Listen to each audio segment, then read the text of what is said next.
And then the plan was for the league office to process that information and then have another discussion today and make a decision.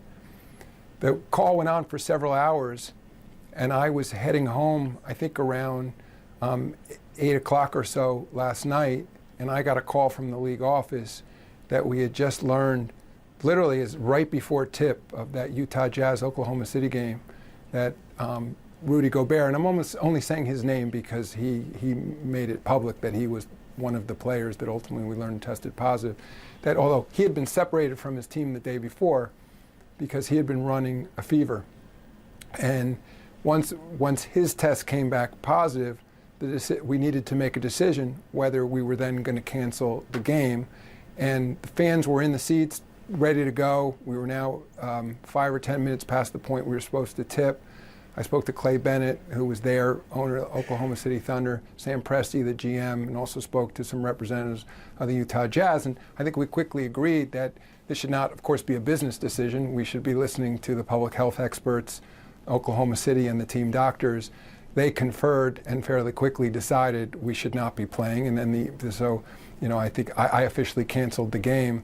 And immediate issue was clearing the building of fans and not alarming anybody, and then we waited till the fans were out, and then we made that decision since I knew I'd had the benefit of several hours of meetings that day with representatives of every team on the issue of a hiatus. It seemed in that moment we made the decision that at the expiration of that last night's games we should be taking a hiatus, knowing again we would have a chance to meet and have further discussions today.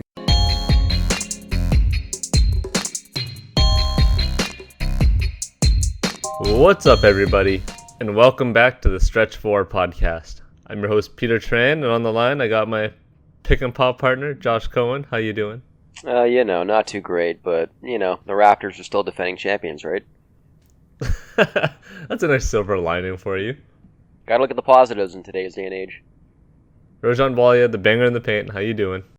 Well, I think there's a lot going on, and I think this might be one of our shorter pods, but a lot going on in the world, obviously bigger than basketball, but we're here to talk a bit of NBA. Can we actually keep it to a short one this time? We always say we're going to go like 20, 30 minutes, ends up being like an hour. I have a lot of things to do outside of my house, right? So you're not self-quarantining yourself yet? I'm staying indoors. I'm following what they're saying, taking this seriously. Smart man. So obviously everybody knows the NBA is obviously suspended for a minimum of 30 days. I feel like it's going to be longer due to this coronavirus outbreak. Our favorite player, Rudy Gobert, made an ass out of himself on Sunday night, touching all the mics, all the phones, recorders, everything that he could get his hands on during a post-game press conference. And then bang, like 2 days later, we hear that Rudy Gobert is the first player to have the coronavirus. They do the test on 59 members of the Jazz traveling party, and then boom, Donovan Mitchell, the other guy that has it, comes out with this Instagram post saying that, thanks for all the support. I hope that everyone involved, subtweet Rudy Gobert, understands the severity of it now. Guys, we're looking at a long time without ball. I don't know what to do. Man, so you're gonna have to go on YouTube and look up all the classic games now. Catch up on games from the 90s. Catch up. Yeah, I think just to touch upon this, obviously the whole thing with Rudy Gobert, it just shows you that he didn't take it seriously, and even the basic precautions of limiting contact with objects and washing your hands. Again, it's difficult to know if that really had an impact on him actually getting the virus or not, or if he had it before. But I actually was watching some sports coverage yesterday, and obviously this was the only headline.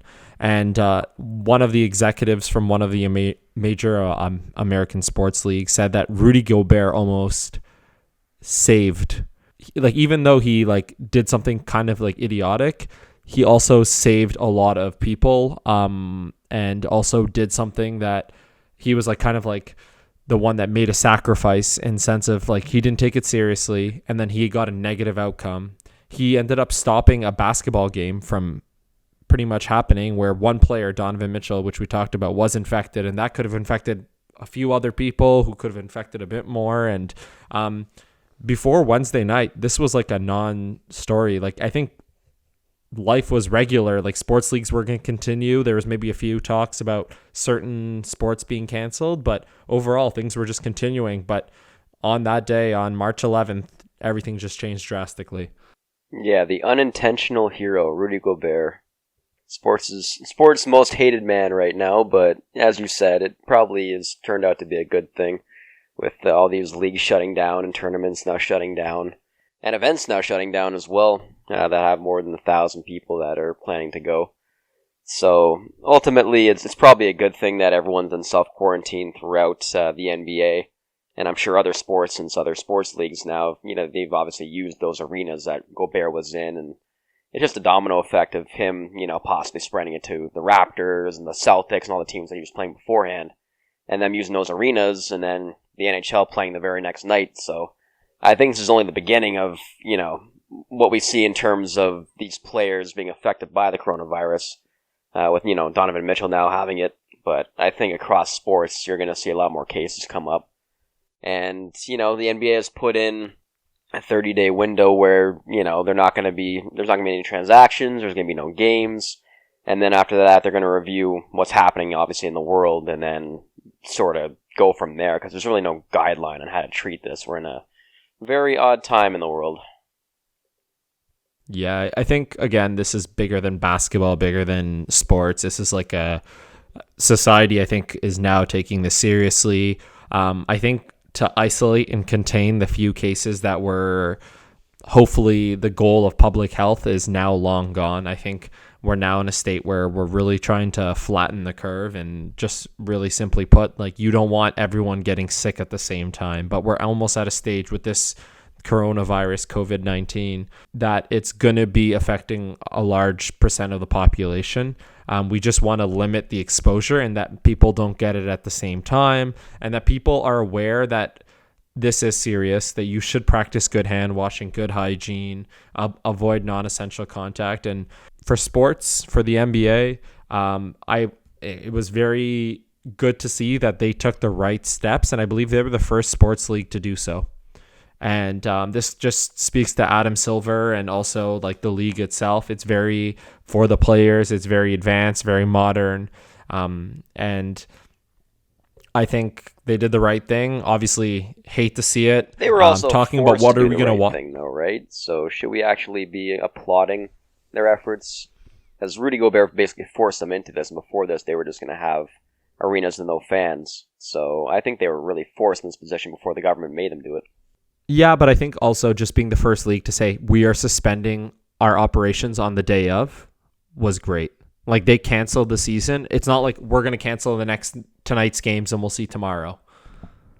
Yeah, well, that's what they were planning to do, though, right? Like, throughout the whole day, even after their Board of Governors meeting at 3:30 that day, it was, yeah, we'll just finish the games tonight, and then tomorrow, that's when we'll stop our games, or we'll clear fans out of the stadiums before the games start, kind of thing. It wasn't until when Gobert came out, that any Jazz player came out that had the coronavirus, is that when Adam Silver was like, no, that's it. But until then, they were ready to just go ahead. No, even then, though, like, the reason why the last game wasn't played wasn't because of Adam Silver, right? It was the Pelicans and Kings players saying, oh, Courtney Kirkland came into contact with Rudy Gobert, and now that we know that Rudy Gobert has this virus, we don't want to play the games, because they were about to tip off in that game. And then the players just said, no, we're not doing this. No, I'm not saying they were perfect, but I applaud the NBA for being the first major sports league to say, like, the season are not canceled, but the season is now postponed. To be honest, they did the right decision, and I think they did it in a timely manner. Like, I think some sports leagues are now trying to delay or postpone, with maybe the possibility, like March Madness took more than the that tournament's supposed to start very soon. Very dense populations, and that should have been something that probably would have been discussed earlier. But again, it's an unfortunate situation. I thought the NBA did a pretty good job given the circumstances, though. March Madness should have been like one of the first ones canceled, considering that the players have nothing on the line. You know what I mean? Like, in at least professional sports leagues, these guys have millions to lose out on if they don't play games. But what do these kids have in March Madness to play for, other than like, oh, it's my last opportunity to play on a big stage, da da da. But yo, it's your health, like, come on. Yeah, I think also the frustrating thing is like there were some teams that were individually saying we're not doing any more athletic activities. And then it was conferences. And then there was still talk about the tournament still going on. Like obviously it probably wouldn't have, but it would have been very nice if the organization like NCAA said all athletic activity is now like suspended or postponed. It could be for 5 days until they reevaluate. But to make each team individually make the decisions and then the conferences and then the organization as a whole, I think it's a bit embarrassing. But again, like this is bigger than basketball and bigger than any sport. And I'm also happy that now because of that, people are taking it seriously. People obviously are maybe in a bit of a panic mode, but people are now taking this serious, and it's better to be over prepared, over cautious than under.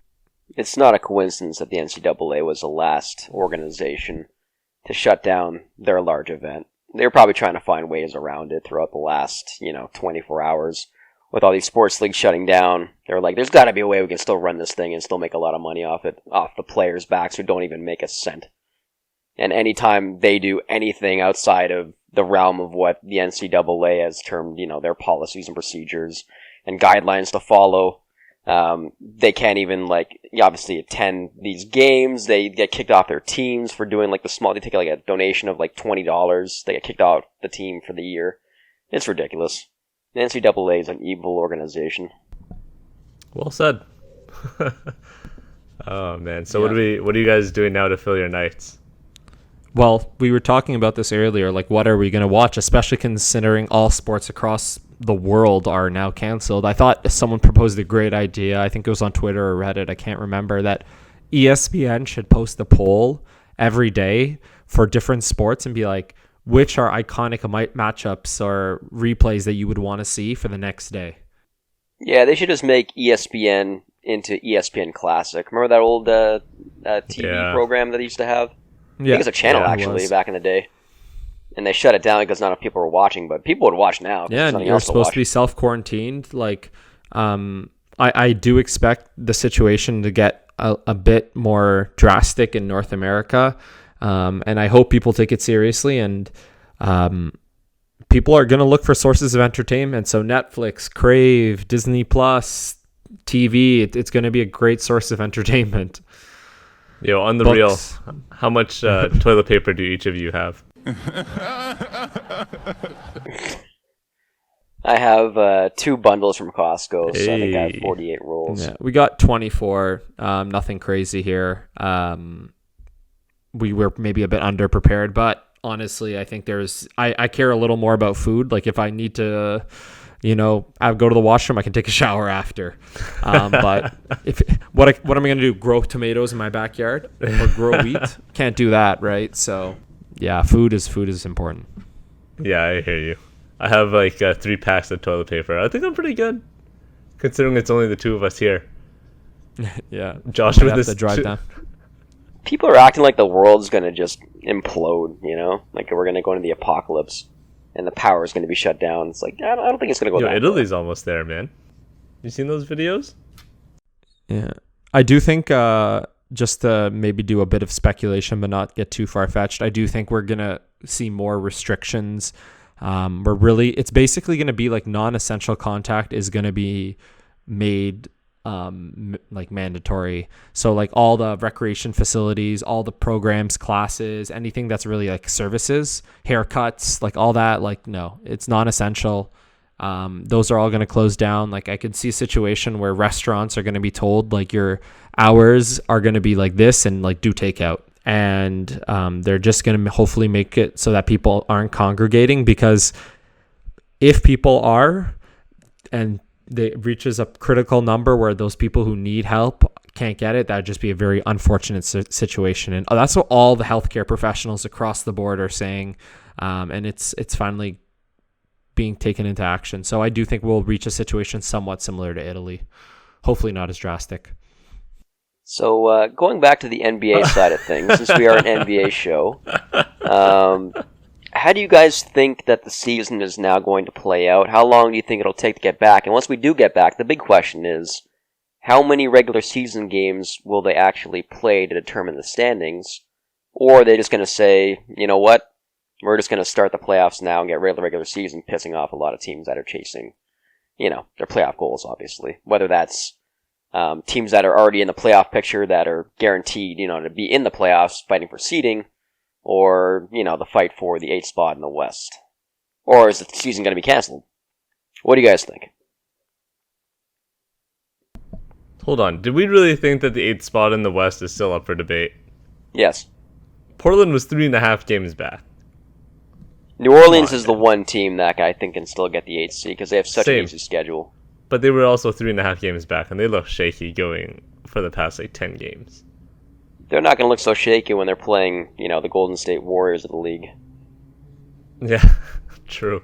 But the Golden State Warriors might have Steph and Clay back by then. Who knows? That's the interesting point, because, what if Kevin Durant is back by the time this, is back up and running?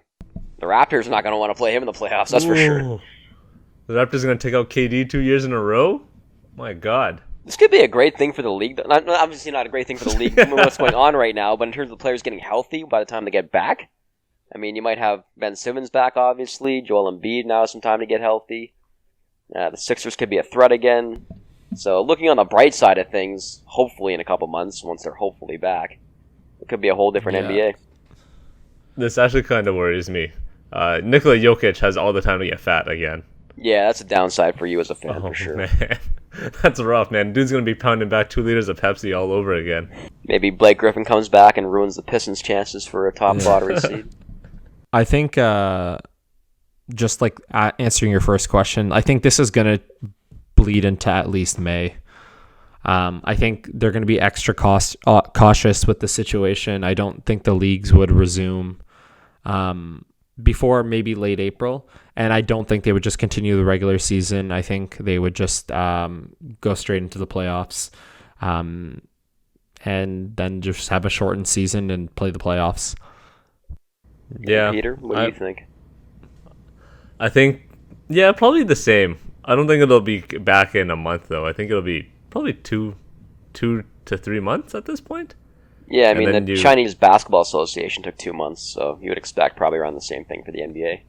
Yeah, so I would say give it 2 to 3 months, start the playoffs immediately with the current standings, and then you have 5-game series instead of 7. Oh, that's not going to happen. Let's be realistic. You don't think so? No, they want all the money. They're gonna play as many games as they can. That's definitely not going to change. I don't know. I think the NBA, I think, will try to force it ahead just so that they can keep somewhat of a regular schedule over the summer too. Because then you're bleeding into the draft, you're bleeding into free agency, the Olympics if it actually happens. There's a lot of dominoes coming out of this too, right? I like the idea that a lot of people brought up that the NBA season should start on Christmas, and then the season should go into the summer. I like that idea. Yeah, it's not bad. It might be forced too if the season gets extended. Then you have free agency, the draft, and players need to rest too. So you would think that the season's probably not going to start on time, assuming that they keep the same schedule and play the last 20 games of the regular season whenever they start up again. I'm pretty sure the last 20 games will be nixed. From what it sounds like, everyone, that's the ongoing theory amongst, I guess, media personnel and such, right? Is that you just scrap the last 20 games and suck it for the bottom teams who are chasing that 8th seed. It makes you wonder how that is going to happen, though. Are they going to vote on that? And how many votes would you need? What does it say in the CBA, I guess, for owners? Because a lot of these owners, obviously, again, are fighting for playoff positioning, and certain teams don't want to play certain teams that are currently positioned to play each other right now. So will there be, an overwhelming amount of owners that still want to continue the regular season to obviously make a lot of money, too? And have more games in situations where, you're a lower-seeded team and you're going into the lottery. Why would you not want to play an extra 20 games to make some more money or make up for the money that's been lost so far? Yeah, I hear you. Speaking of the CBA, did you see this Woj article where he said that the NBPA is aware that there's a doomsday clause in the CBA. Yeah, that would not be good press if they did that, though. They just didn't pay the players. So it's not even like the players would lose that much. So according to like the section of the CBA, players would lose 1 out of 92.6 of their salary for every game missed. So that's like nearly 1%. Or just over 1%, sorry. It's not that much. No, but it's just bad publicity in a situation where you just don't want that. I mean, Kevin Love started the situation where, obviously he donated $100,000 to the workers at the Cavs arena, and Giannis just did the same thing as well a couple minutes ago. Yeah. And now a bunch of owners are obviously following in Mark Cuban's footsteps and saying that they're going to be paying out all the staff. So obviously that's a good thing, and that's the kind of publicity you want right now. Not paying the players even like a percentage of their salaries is just not a good look. Did we see Vince Carter's last game? Yeah. I don't think so. Good question. I mean, it was pretty cool to see him hit his last shot and all the players embrace him and everything in his post-game press conference. For Vince Carter fans, I'm sure was a real tearjerker for sure. But was it not for you? No, I've never been a fan of What a VC. jab. Never been a fan. Nope. I was never a fan of Vince Carter, especially after what he did at the Raptors, which all the Raptors fans seem to have forgotten, but I'm still the guy in the stands going to, the Vince Carter, saying if he's on like Atlanta, I'm still going to that game booing him for sure. I haven't Did you forgotten. prefer Aaron and Eric Williams? Ugh, and Alonzo Mourning. No, you didn't get Alonzo. Yeah, because Alonzo's a... Yeah, so answer the question. Did you prefer Aaron and Eric Williams? God, we had such bad management back then. Rob Babcock, rest in peace. I mean, come on, man. What are you doing? Oh, man. Classic Raptors. That's the real Raptors, not this current team. These guys are too good to be the real Raptors. We're in the golden age of Raptors basketball. I mean, I called it a couple years ago. The Raptors are the new Spurs. We're going to make the playoffs the next 20 years just based on... Like, Messiah is our Tim Duncan. Sorry. That's pretty good, actually. That's funny. I'll give you that. It seems like every single player that we put into place now just fits and they play well. At least for part of the season. Yeah, I don't think that makes him Tim Duncan, but he's pretty good at his job. I mean, the Spurs brought in Glenn Robinson's corpse when they were in their prime years, and he played well for them as a starting small forward. So, who's the worst player in the NBA that you think could fit into the Raptors culture right now? Good question. Like, who's the laziest player in the NBA that Nick Nurse would be like, yeah, you're going to get your ass in gear and come play 20 minutes for us? I actually have no... Who is a lazy... Oh, Nicholas Batum. Ooh. No. I think Nick Nurse can get 20 good minutes out of him. No No. way. Maybe 5. I mean, what is he, like 32 years old? He's still got some He's game like left. 30. He's so Oh my young. God. Raj, do you think we saw Vince's last game? I do think so. I think especially if this takes a month or two, and I don't see them continuing regular season. So I think the Atlanta Hawks aren't going to be making the playoffs, and that was the last season. I can just imagine they're going to treat this as if this was like a lockout, but kind of like a reverse lockout. Like the season was shortened at the end instead of the first part. And they're gonna have hopefully a playoffs. But again, like there's so many questions. There's so much new information that's coming out. This could be a situation where this goes well into the summer. Yeah, it's gonna be rough. I got to agree with you, especially if we both think that the season is gonna be called and then they just go straight into the playoffs. That's it. Yeah, because 20 years. Yeah, Or 20-something years. that they had a shortened season. Oh well, Vince. 20 Sorry. years. Yeah, with Vince. Yeah, More than 20. it's right? 22. 22, 23, somewhere. 22, around I think. I think he came in the league in '98. there? Dang. Josh, can you confirm our Raptor I think it was 97. advisor? 97. Yeah, because he came in with that draft class that had that was Nash, 98. Yeah. Kobe. No, it's 96. 96. What? No, I see. That was NBA 96. draft. Kobe was 96. Yeah, Kobe was 96. Yeah, it's 98. He was in the. 1998, pick number 5. Okay. Kobe was 13. McGrady was 9. Actually, McGrady was in the next draft. Sorry, the previous one, 97. Yeah, and Kobe was the one before that. You're right, 96. You are correct. What the hell are you talking about? I don't know what this link just took me in a whole different direction. How did you put all 3 players in the same draft when they weren't in the same draft? I didn't see the number there. I didn't see the year, so my bad on that. Wow. All right. Well, nonetheless, 22 years, pretty damn impressive. Do we ever see anybody go this long again? Based on, I think we probably would, based on how teams are treating their players now and resting them and back-to-backs and such. Yeah. I think we player might will even see eventually get over LeBron. the 22-year mark. We could see LeBron going 22. We could see LeBron playing until he's 50.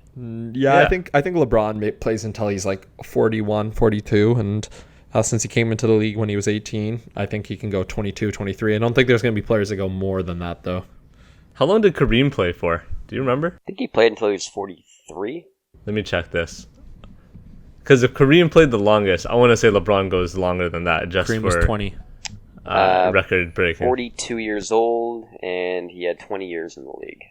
Yeah. Oh, that's it? Only 20 years? Yeah. Oh, man, that's disappointing. I thought Kareem was like 23, 24 years. No, I guess not. Well, what a shame.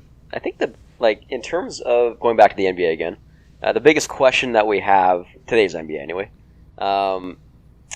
do you think that the Jazz are going to trade Rudy Gobert in the offseason now? After the reports that have come out saying that the Jazz are basically at odds, like the players especially after what he did, and now getting Donovan Mitchell sick, I don't really think that he's going to be staying. He's not long for the Jazz anymore, I don't think. It's not going to be talked about for a little while until the season comes back, obviously, but I think he's going to be the next, not superstar player, but high-level player. I think that's a bit premature. I think the initial reaction was obviously bad, but I think obviously he didn't intentionally want to get sick, and he was careless. He owned up to his mistakes. I think also there's a lot of people, there's a lot of celebrities, a lot of other athletes that are going to test positive in the near future, and it's not like obviously what he did was irresponsible. I'm not saying that, but I'm saying that people are going to have more sympathy for him going forward, because this is something that is going to affect a lot of people, not just him or a select few. I just don't know if his teammates are going to forgive him, especially initially. I think initially it'll be an issue, but I don't know. I think they'll get around it.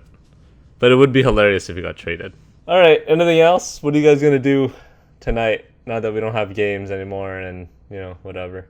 I've been watching Netflix. For me. I'm actually going outside a bit just to get walks. You're allowed to leave. Yeah. Living dangerously, huh? But get some walks in. Yeah, Open air, need man. Some fresh air. I have to go to How Fresco cold is it? later, so pray for me. Yo, you're going to Fresco of all places? Well, it's better than Costco. Yeah, true. I'm going to Fresco in like 20 minutes. So, wish us both luck, I guess. I'm going later in the day, so hopefully there's less people there, but we'll see. Oh, man, it could be more people. People coming back from work and then going straight there. That's true. Did you see our friend's video from Costco last night? How insane it was, the lineup outside Costco as well. What the hell? Yeah, man, people are crazy. All for like TP. Yeah, there's some videos online that people were outside an hour before Costco opened in Quebec. An hour? Yeah. They were lining up with their carts. Jesus. Well, imagine showing up to work and you see that. The good thing is, and again, hopefully this helps with the whole situation, the weather is getting a bit better. Hopefully that prevents the spread or helps slow down the spread. But everyone, wash your hands, don't touch your face, limit contact. It's pretty important stuff. Yeah, Josh. Hey, if you listen to Trump, once it gets hot outside again, the coronavirus will be gone. Hey, he guaranteed 0 cases in the U.S., all right? Listen to the man. 2 weeks ago. Yeah, the coronavirus is going to be gone in approximately 3 days. Is that a good Trump? Sounds more like Alec Baldwin, but that's fine. We're pretty close. Yeah. All right. I want to thank everyone for listening to this emergency pod. Please remember, rate and subscribe. I'm sure that we will be providing you with more content over the next month. Even though there's no NBA, we'll figure something out. We'll do some trivia. We'll do some stats corner, anything we can to get something up there. So please remember, rate us on iTunes, subscribe, Google Play, Stitcher, Spotify, Anchor, all the major podcast platforms. You can find us on Twitter and Instagram at Stretch4Pod. And until next time, peace.